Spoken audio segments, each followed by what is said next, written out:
Hey, my name is Diana and I work here at Cornerstone in Chandler, Arizona. And our group got together and our leadership got together and we realized, how are we doing church to reach the generation today? How are we speaking to the people in our community? What does it look like to consider data? We were once challenged, how do we give data a seat at the decision-making table, right? How do we use data as a piece of wisdom? Something that's been cool for us is as we've journeyed for about a year with learning to what is data? How do we interpret data? Why do we care about what our community looks like? Or how is it different than what we may have thought?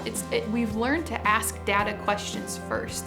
So rather than just making assumptions and predictions, we've started to say, do we actually know how many single parents we have in our community? Or do we have a church full of people who are brand new in their marriage? Or do we have a church full of people who are really entering that empty nester season and they have different marriage concerns that they care about? So how do we prioritize ministry based off of who our people are? So when we said, hey, data tells us that marriage is something that our community cares about, they want to invest in their marriage, we tried to offer a date night where we said, what would it look like if our community cares about having fun and investing in their marriage? Let's try a date night experiment.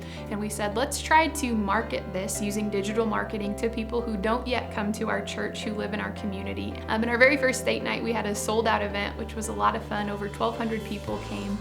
They were all invited to a next step follow-up and to join one of our marriage cohorts, and that class was one that was packed. We had more people come than we were planning on. We were blown away by the number of couples who for the first time heard about marriage. They had fun, they happened to be in a local church content, and they heard a message that was biblically based, but that was speaking to the needs of married couples today. So it's stories of life change where we've learned as we've taken risks and said, let's try target marketing, maybe changing how we talk about familiar programs, or let's try digital marketing. We're taking the good thing that we have, the ministry programs. As churches, we all really want to create programs that offer value and help.